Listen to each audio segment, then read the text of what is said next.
right. We did not anticipate it would cause so much inconvenience, nor did we anticipate that it would cause so much delay. Our apologies. All I can assure you is you're very safe, but beyond that, my apologies for the late start. It will not happen, and especially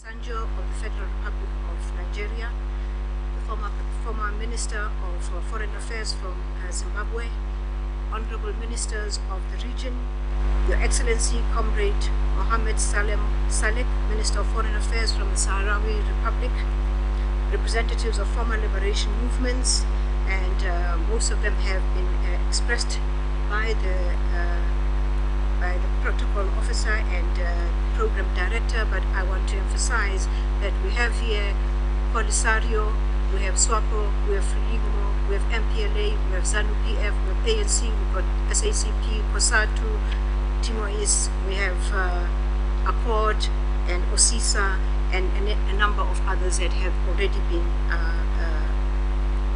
indicated by the program director. You are all welcome here. We also have with us here Ambassador Joseph Norris, representative of the SADC Executive Secretary, representatives of civil society and organizations from the region, members of the Solidarity Movement, activists, friends of the Sahrawi people, and members of the media have been allowed for this opening session. It is a great pleasure for me as your host to welcome you to the Republic of South Africa in this unprecedented occasion where our progressive region, the SADC region, convenes a solidarity conference with the Sahrawi people. Unprecedented in that we have no recollection of an intergovernmental body ever hosting a conference of this nature. Although political formations have hosted such important conferences in the past, there is no precedence of an intergovernmental body such as ours hosting this conference. At this point, I would like to say, Aluta SADC, Aluta. I'm glad that this conference is happening in South Africa, the most recently decolonized on the continent. It serves to remind us of what we've always believed, that until the last colony, which is the Saharawi Arab Democratic Republic, is decolonized, none of us are truly free. This conference is a realization of a formally adopted resolution and binding on all of us as SADC. This principal decision was initiated by SADC Council of Ministers in July 2017 in Tanzania at the 37th SADC Summit, which followed very closely after the ministerial conference in Tanzania in August 2017. The convening of this conference on solidarity with the people of Sahrawi was adopted by unanimous decision of all those represented at the SADC conference. Today, we are all here after a very successful meeting in Namibia in preparation for this conference. Our sincerest gratitude goes to you, Deputy Prime Minister of Namibia, for your leadership in this. She has thrown her full weight and energy into the preparation to make all of this possible for us. A round of applause. I welcome our ministers and thank them for their principled stand for the people of the Saharawi Arab Democratic Republic. On behalf of the host country, I welcome you all, in particular those representing the peoples of Saharawi Democratic Republic. We are glad we've finally come together here in the land of Nelson Mandela to pledge our solidarity with the people of SADC, with yourselves. The progressive people of our country out there are extremely excited about this event, and I hope it is televised and streamed to all of them so that they can feel part of this great occasion. Ladies and gentlemen, this conference therefore is a clear demonstration of our international solidarity with the Sahrawi people in their quest for self-determination. Over the next 2 days, SADC hopes to come up with concrete steps in which we can strengthen and support the right of the Sahrawi people to self-determination. It is this kind of solidarity and support for the people of the Western Sahara that must give courage and impetus to their struggle. Most of us here have attained our freedom, strengthened and assisted by the solidarity of people who cared about our plight, the people who are here today. We knew very well that every country has an inalienable right to independence and self-determination, consistent with the principles of the Charter of the United Nations, applicable United Nations Security Council resolutions, as well as the relevant decisions of the African Union, the predecessor to the African and its predecessor, the African Unity, the Organization of African Unity. We are aware that the United Nations has played a significant role and passed many resolutions in raising the plight of the people of Saharawi long before most of us attained our freedom. On the 14th of December 1960, the United Nations General Assembly unanimously passed Resolution 1514, also known as the Declaration of the Granting of Independence to Colonial Countries and Peoples. This declaration made it possible in the course of the last 50 years for more than 100 colonial territories to get their independence, as well as several non-self-governing territories and those that have been put under protection to exercise their right to self-determination and independence. Sahrawi was one of these, but it remains behind. Since the adoption of this resolution 1514, a great number of former colonial territories achieved their independence and are sovereign states of the United Nations Organization, carrying out individually, collectively, their responsibility with a view to implementing the goals and principles of the United Nations Charter. Although the UN has taken an active role in this matter, we as SADC members have decided that our solidarity will complement those efforts for as long as our sister peoples of the Western Sahara continue to be denied their inalienable right to self-determination and independence, consistent with the principles and purpose of the Charter of the United Nations. There is no post-colonial Africa unless we have a post-colonial Sahrawi.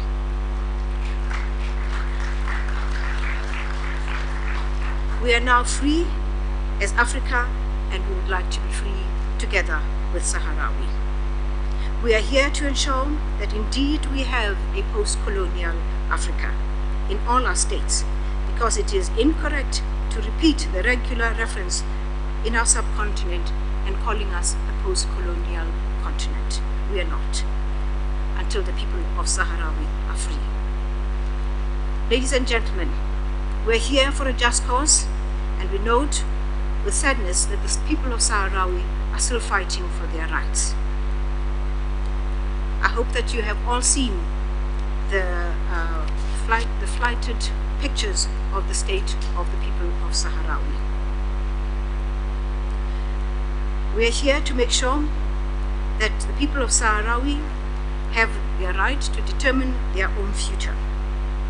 The year 2019 marks 28 years since the signing of the Western Sahara ceasefire agreement, yet the people of Sahrawi have, year in and year out, since then been denied the opportunity of holding a referendum to determine their future.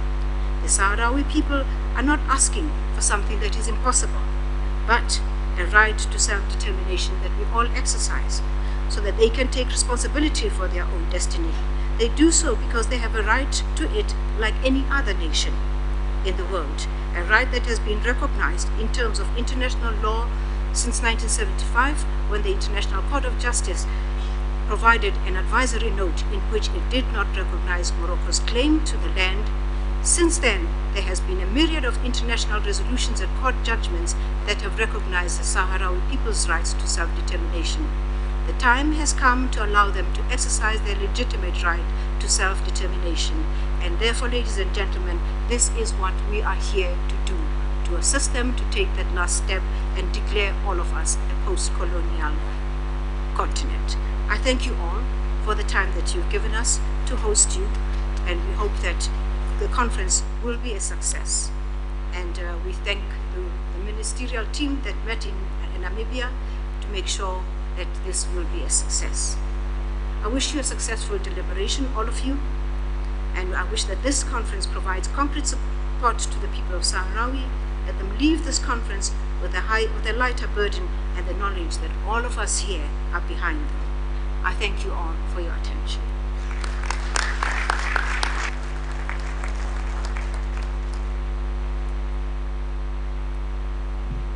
Thank you, Minister Sisulu. The Minister has welcomed us, so let's feel at home. But she also gave an overview of why we are here and the objectives of this conference. Let me just go back slightly.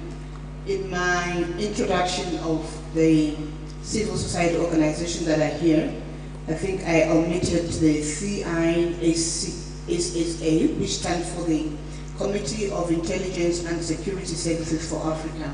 They are also here. Thank you. The next presentation will be the remarks from the SADC chairperson of the SADC Council of Ministers, Honorable Nandi Netumbo. Minister, thank you. Thank you, Director of Ceremony. First to our host, we are here because we want peace, stability, and a secure Africa in totality. So your apology is accepted. Thank you very much. Your Excellency, Olusegun Obasanjo, former President of the Federal Republic of Nigeria, Honorable Minister Indiwe Sisulu, Minister of International Relations and Cooperation, and our host, Minister Chimbarashi, former Minister in Zimbabwe of Foreign Affairs, Honorable Minister Selegle of Saharawi Democratic Republic, Honorable Ministers, distinguished representatives of different countries, as mentioned by our Director of Ceremonies, distinguished representatives of political parties and former liberation movements, Your Excellencies, members of diplomatic corps, civil society organizations, friends of democracy and self-determination, members of the media, ladies and gentlemen. At the onset, let me express our deepest thanks and appreciation to our host, Honorable Sisulu, the Minister of International Relations and Cooperation of South Africa, for the warm welcome extended to all of us and for having availed these excellent facilities to us to hold this conference. In the same vein, we would like to thank the government and the people of South Africa for hosting this conference and for the generous hospitality accorded to us since we arrived in this country. I'm sure you agree with me that there could be no better place to host this historical conference initiated by the SADC than being in South Africa, where the last leg of wiping away apartheid into our continent, followed by the decolonization of Namibia that even has taken place here. And that's why it's important we host this conference in this land of Nelson Mandela. Allow me also, colleagues, on behalf of SADC member states, to thank all invited guests and all the delegates from all over the world who have agreed to our invitation and to come here to express their solidarity with the Polisario and the people of Western Sahara.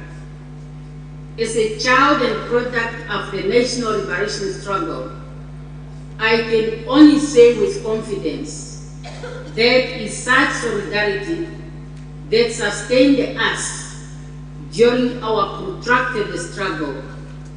Therefore, in this context, this conference might be considered small, but the impact is immeasurable in contributing to the process of consolidating peace on the African continent and by the extension, the world at large. It's therefore particularly gratifying to have in our midst the former head of state of Nigeria, His Excellency Obasanjo, who will assist us in our proceedings. Nigeria is one of those countries that have made great contribution to the liberation of Southern Africa. I am sure you all recall the frontline states in Nigeria. Though Nigeria is a distance from Southern Africa, there was no border that Nigeria was a full member of the frontline states, which were basically Southern African countries which were helping the liberation movements in our region. Thank you, Mr. President, for being with us.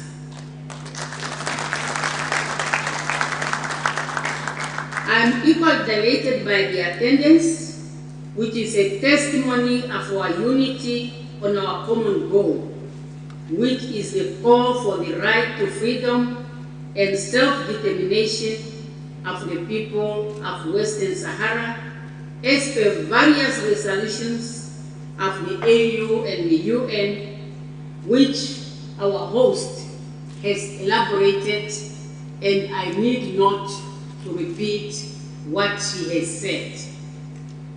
Independence is what this continent has been always crying for.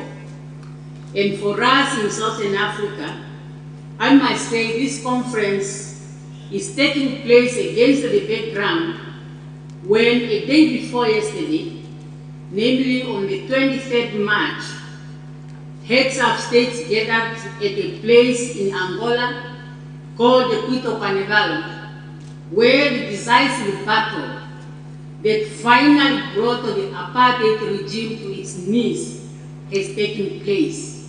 Subsequently, Namibia got independence and the democratic process in South Africa have taken place. And that day is now recognized by SADC as Southern Africa Liberation Day. And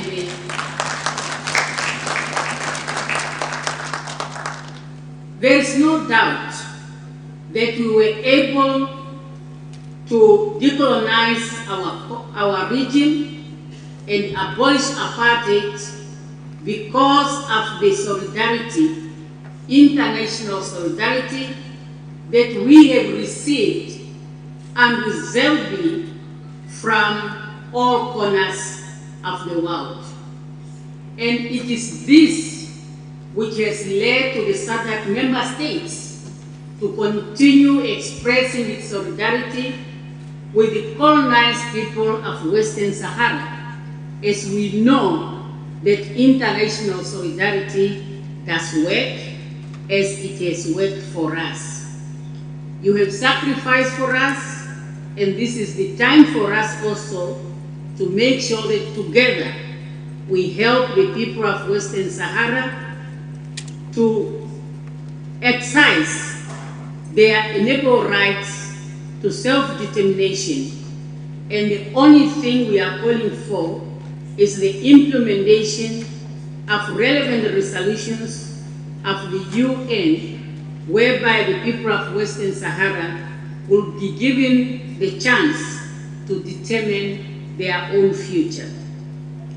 Therefore, our task here today is to call for the end of our sister country Morocco illegal occupation of Western Sahara as we have seen it and as recognized by the international community through the implementation of UN settlement plan.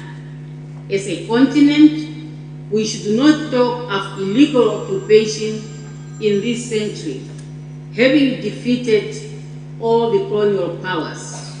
We welcome the engagements going on between Polisario Front and Morocco, being facilitated by the UN Secretary General Envoy for Western Sahara, the former German president.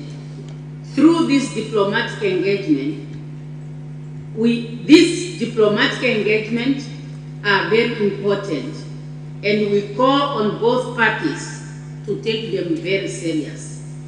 Both Western Sahara and Morocco are members of the AU, and as children of the same house, they must stay at peace with one another, like all AU member states. Our sister country, Morocco, as a member of the then Organization of African Unity, has rendered support to the people fighting for national independence and self-determination. To that end, in supporting the mediation process that is going on, we must call on those involved in the process to reach out to one another, to enable the full implementation of the UN resolutions that calls for the holding of referendum in Western Sahara for the people to determine their future, as most of our countries have done. Distinguished delegates, it is expected of us to make a difference in the political process of Western Sahara. I therefore wish to call upon you to support the plight of the Western Sahara people, just as we were supported during the dark days of our national liberation struggle. It's indeed our daunting responsibility to provide much needed assistance to our brothers and sisters in Western Sahara to pay way to their inalienable rights to self-determination and freedom. No doubt, until and only when the people of Western Sahara are given an opportunity to determine their future, the question of that country will remain in the agenda of the AU and the UN. It is therefore important that for the leaders in the conflict of today have to take appropriate decisions that will make them to go in history of having brought peace between the two African sister countries. Distinguished delegates, before I conclude, we are here to express solidarity with the people of Western Sahara because of the political situation in that country. However, in our region, we have a very serious situation which is a result of the climatic condition. I will therefore at this stage also express our solidarity with the people of Mozambique, Malawi, and Zimbabwe who are suffering from the impact of climatic condition, the cyclone which is going on, whereby many lives have been lost and properties. We express our condolence to the people and the governments of these three sister countries, as well as to the families who have lost their loved one because of that conditions. Dear delegates, let me once again reiterate how pleased I am to have our former president of Nigeria and also our colleague, the former Minister of Foreign Affairs of Zimbabwe, who are here to help us as lead discussions on this very important matter of Western Sahara during the working groups. We are looking forward to their guidance during the conference. Equally, I'm looking forward to good engagements by all of you who have come to attend this important conference. I include the NGOs, the youth and women, political parties, and all civil society organizations who are present in this room. Having said that, it's now my honor and privilege to declare the working groups officially open, which will then prepare for the engagement of our heads of states who are meeting tomorrow. Once again, to our host, thank you very much, and our discussions are officially opened. Thank you.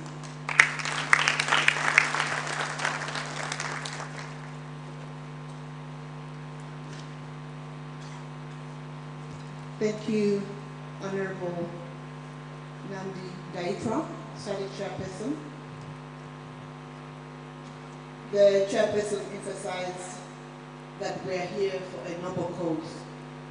We are here for our brothers and sisters from Saharawi Arab Democratic Republic. At this point, we're now going to invite the representative from the Saharawi Arab Democratic Republic, who is Honorable Minister of Foreign Affairs of the Saharawi Arab Democratic Republic, Mr.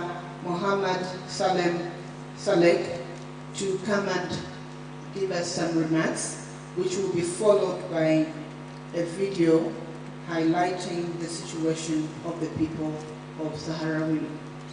We say, seeing is believing, so we're going to see that 10-minute video after his presentation. Honorable Minister, sir, you are speaking from where you're seated. Thank you.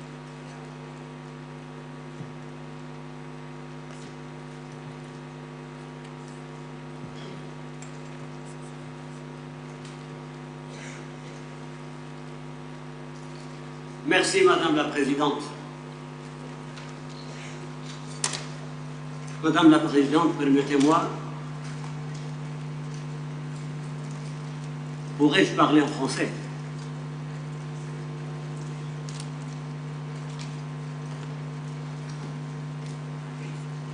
Est-ce qu'il y a la traduction? Si. La traduction.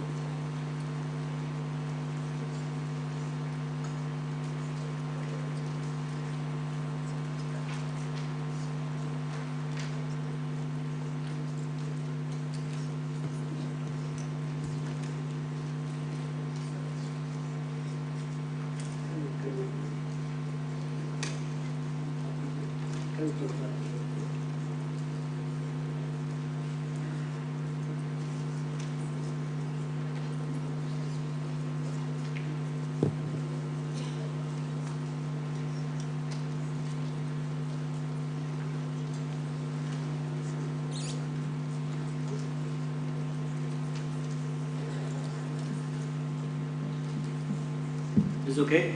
Okay, thank you. Just to explain that channel 1 is English, channel 2 is French, channel 3 is Arabic, and channel 4 is Portuguese.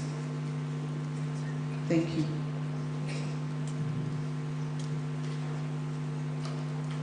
Madame la Présidente, chère sœur Mutombo, Maître Sisulu, Excellence, Monsieur le Président Obasanjo, mon frère et ami Chimparasi, Monsieur le Vice-Premier ministre d'Algérie, mon frère Amamra, les membres de la SADC, les amis venus d'Amérique latine, d'Asie, d'Europe, nos chers camarades et amis, ex-membres des mouvements de libération, partis politiques, société civile, corps diplomatique, mesdames et messieurs. C'est un grand privilège, un grand honneur de voir la SADC organiser une conférence de solidarité avec le peuple sahraoui. C'est dire que l'Afrique que nous avons et que nous sommes en train de bâtir ensemble est un continent qui est attaché à la liberté, à la légalité internationale. C'est dire aussi que la réunion en elle-même de cette conférence dans le pays de Mandela symbolise que les peuples africains, comme vient de le dire notre camarade Ndio Sisulu et ma chère sœur, Madame la vice-première ministre des Affaires étrangères et présidente du Conseil des ministres de la SADC, Madame Ntumbu, c'est dire que l'Afrique, aujourd'hui plus que jamais, est attachée aux principes fondateurs de notre union. Au nom du peuple saharaoui, du Front Polisario du gouvernement de la RAST, merci. Merci beaucoup, la SADC, ses peuples, ses gouvernements et ses partis politiques. Madame la Présidente, vous vous réunissez aujourd'hui sur un thème qui tient à cœur à tous les peuples épris de paix et de justice à travers le monde. Un thème de liberté, un thème de justice. Nous avons appris quand nous étions petits, durant la guerre d'Algérie, la guerre de libération nationale et les guerres de libération nationale en Afrique, nous avons appris des pères fondateurs de notre union, les leaders des mouvements de libération, que la liberté était indivisible, que tant qu'un pays, un peuple africain est sous domination coloniale et étrangère, l'Afrique n'est pas libre. Alors je tiens encore une fois à vous remercier au nom du peuple sahraoui de cette initiative qui vient à un moment très crucial dans le combat que nous menons pour la justice et la liberté. En fait, c'est un thème classique, celui du Sahara occidental, un thème classique de décolonisation. Nous pouvons dire une décolonisation inachevée. Quand le Front Polisario a déclenché la lutte de libération nationale contre l'occupation espagnole, les Nations Unies, le mouvement des pays non alignés, l'Organisation de l'Unité africaine, toutes ces organisations internationales ont reconnu le droit du peuple sahraoui à l'autodétermination et à l'indépendance et ont demandé à l'Espagne d'accorder l'indépendance à notre peuple. La Cour internationale de justice de La Haye, dans son avis consultatif de 1975, a affirmé que, avant la colonisation espagnole, le Sahara occidental ne faisait pas partie du royaume du Maroc et que le Maroc n'avait aucun lien de souveraineté avec le Sahara occidental. le Front Polisario a libéré la quasi-totalité du territoire du Sahara occidental. Et au moment où le peuple sahraoui se préparait à son indépendance, un complot ourdi était fomenté contre notre pays. Au même moment, le même complot était orchestré contre le Timor de l'Est.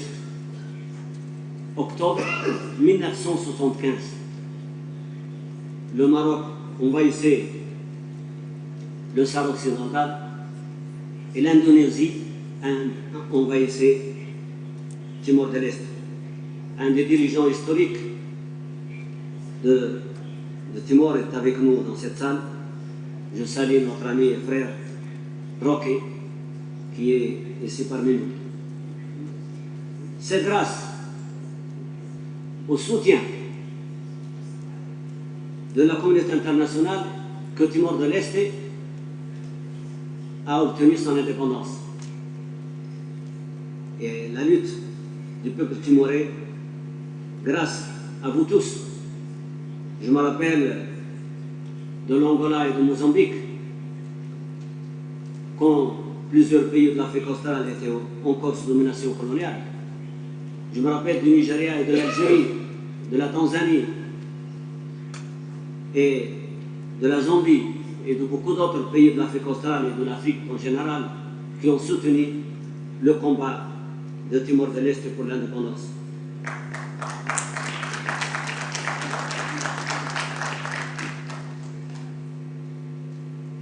Nous sommes aujourd'hui devant une autre situation au Sahara occidental.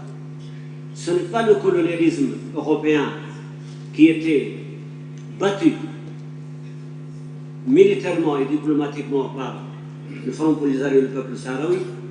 Nous faisons face à un phénomène nouveau de colonisation, malheureusement, venant d'Afrique. Et comme disait Samra Machel, le colonialisme n'a pas de couleur. Un pays africain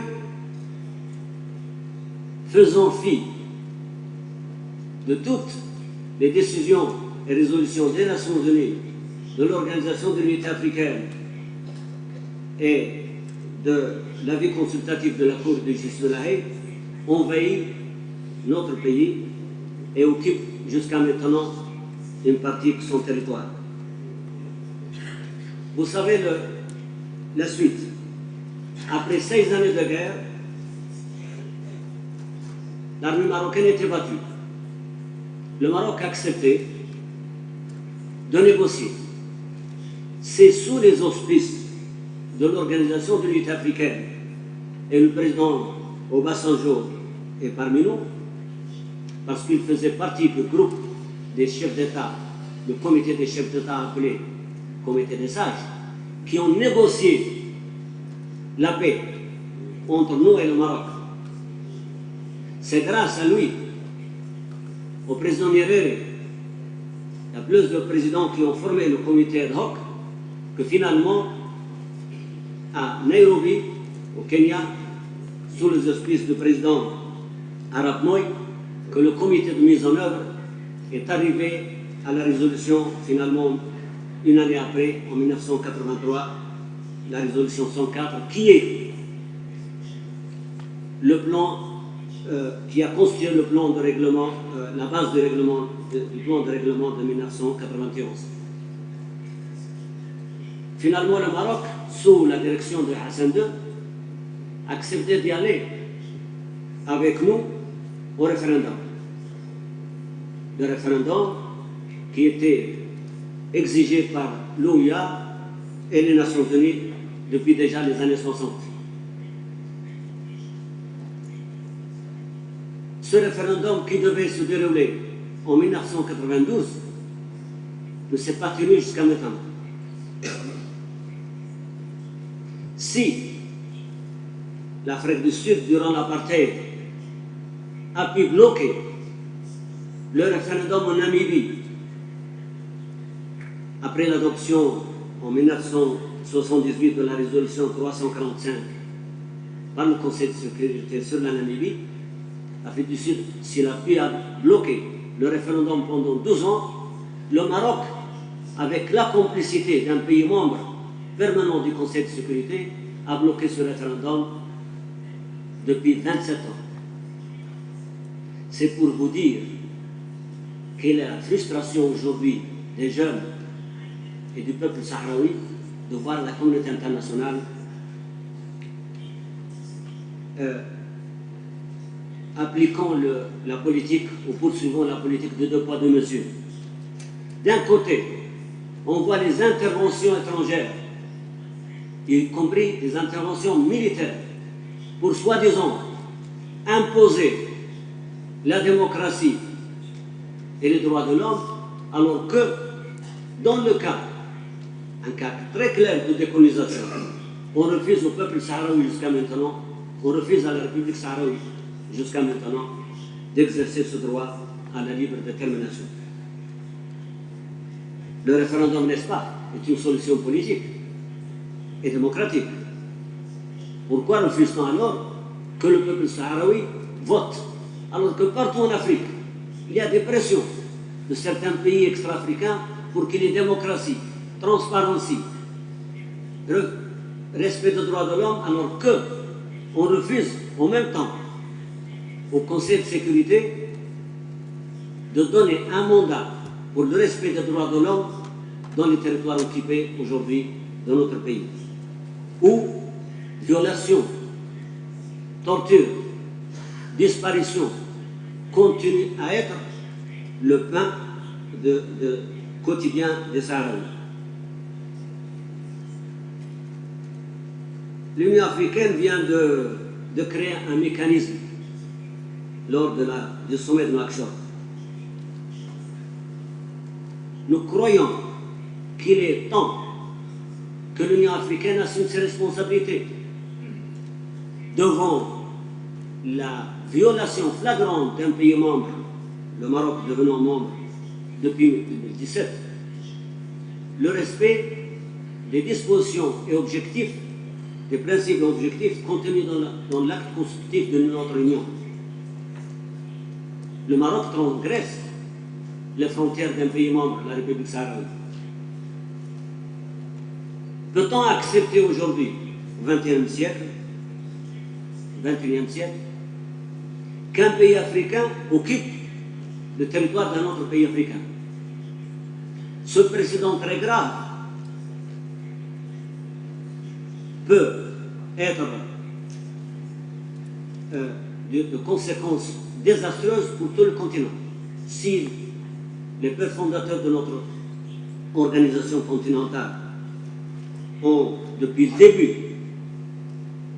mis ce principe comme étant un principe de jusqu'au-gens, un principe impératif et obligatoire, c'est parce que justement, ils ont voulu éviter à notre continent la guerre et la confrontation qui sont vecteurs d'interférences étrangères.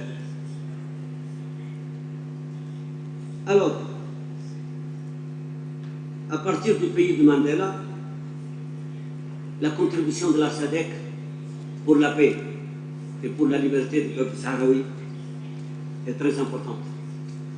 Nous considérons qu'il est temps que l'Union africaine et les Nations unies, qui sont les garants du plan que nous avons signé sous leurs auspices, que ce plan soit appliqué. Que le Maroc finalement mette fin à son occupation d'une partie de notre territoire et qu'il respecte ses frontières internationalement reconnues. Il y a aussi un thème, en plus de la question des droits de l'homme, il y a aussi le thème de l'exploitation illégale des ressources naturelles de notre pays. Avec la complicité de compagnies étrangères, voire même de pays, le Maroc exploite une partie de nos ressources naturelles. Comme vous le savez, la République sahraoui est l'un des pays les plus riches d'Afrique. les grandes réserves de phosphate se trouvent dans notre pays. Les réserves les plus importantes au monde. Il y a aussi le fer, l'or, l'uranium, les côtes les plus poissonneuses au monde. On parle aussi de réserves importantes de gaz et de pétrole. C'est vrai, nous avons le désert, mais c'est un territoire qui est considéré comme étant l'un des territoires les plus riches au monde. Cette exploitation illégale par les mêmes qui exploitaient les ressources naturelles de Namibie et des colonies en Afrique australe et ailleurs, sont exactement les mêmes qui bloquent aujourd'hui l'indépendance de notre pays, qui sont en complicité avec le Maroc. La Cour européenne de justice vient de déclarer que l'Union européenne, qui vient de passer des accords avec le Maroc, que l'Union européenne n'a pas le droit de signer avec le Maroc des accords qui incluent le territoire, les richesses du Sahara occidental, et que le Maroc n'a aucune souveraineté sur le Sahara occidental. C'est pour dire que cette conférence de solidarité se déroule en un moment très crucial pour le processus de paix. Et la contribution de la SADC est bienvenue, et la bienvenue est très importante. Nous considérons aussi que le Maroc doit cesser d'occuper une partie de notre pays. 2. Le Maroc doit libérer les prisonniers politiques sahraouis. 3.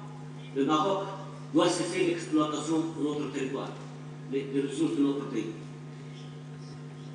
Il est important que ce message soit un message clair à partir de Pretoria, destiné aux Nations Unies et surtout au Conseil de sécurité.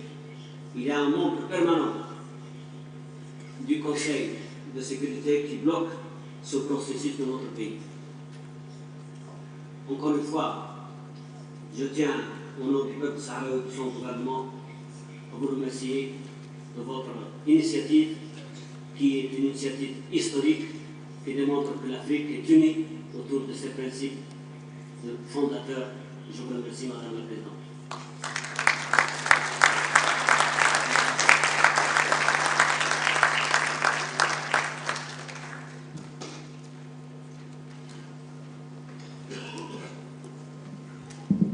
Thank you. We'll now just watch the 10-minute video just to see exactly what the situation is as was presented in the presenter's speech. Thank you.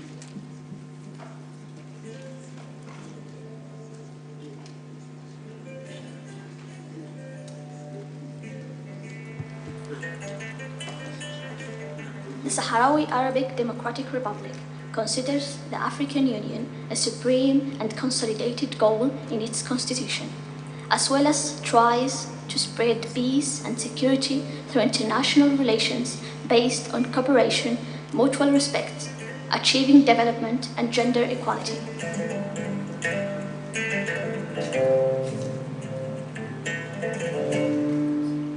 The Saharawi Republic Constitution devotes the strong will of Sahrawi states to build constitutional institutions with a republican system based on the democratic practice, justice principles, and the equality enshrined in the Constitution of the 40th Polisario Front Conference in 2015.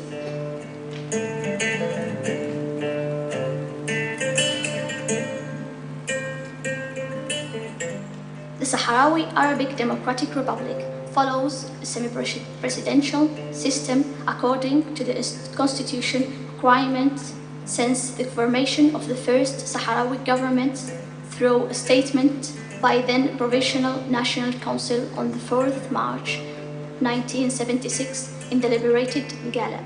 And in addition to the President of Council of Ministers, it included 3 ministers and 4 state secretaries. Nowadays, it includes 17 ministerial portfolios chaired by a prime minister in accordance to the amendment to the Constitution in 1982.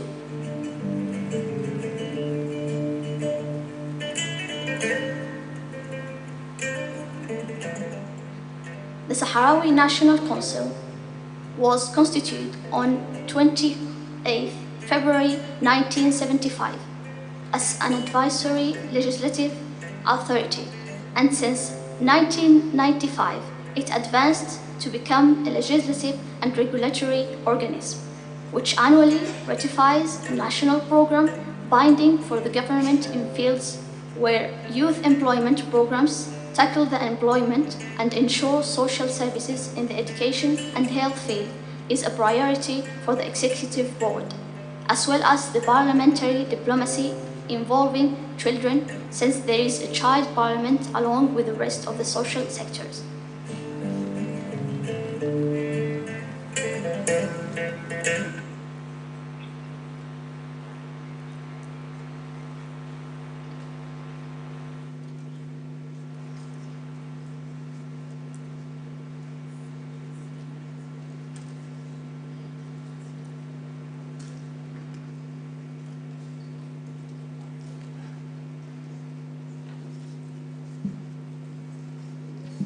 Okay, thank you. It looks like we're having a technical issue with the video, but I think we've had the gist of what the situation is. And we now come into the end of the official opening session. And at this point, I would, before I hand over to the chairperson to preside over the next session, I would just like to ask my colleagues from the media to excuse us. We will engage with you later tomorrow, and all the speeches will be available from the media center, and some of them are already being emailed to those whose email addresses we have. Thank you very much. This marks the end of the official opening ceremony. Thank you.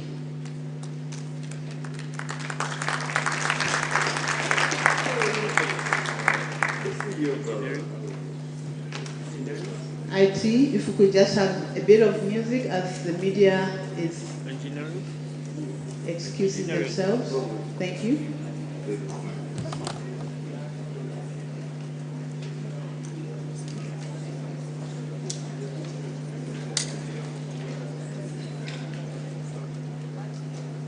We are asked a bit of music while the media is moving. This is a solidarity conference.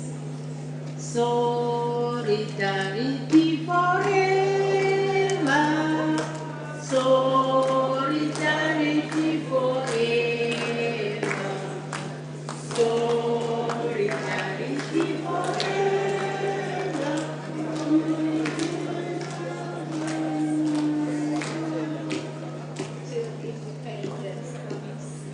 Solidarity forever.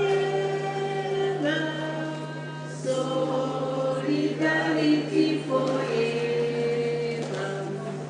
Solidarity forever. Until independence comes.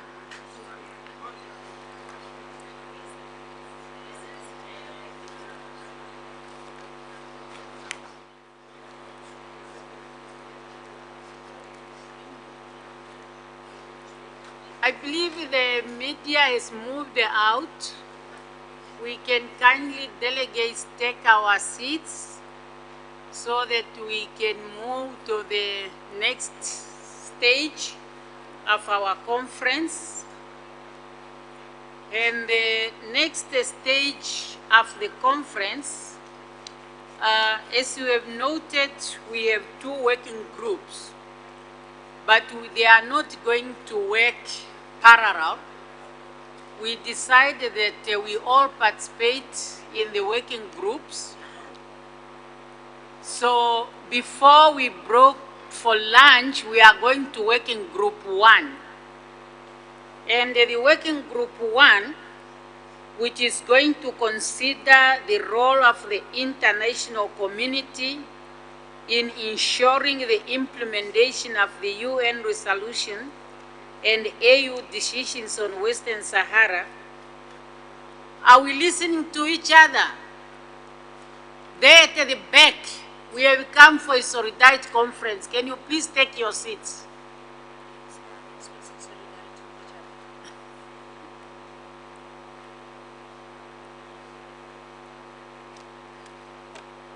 What is happening at the back?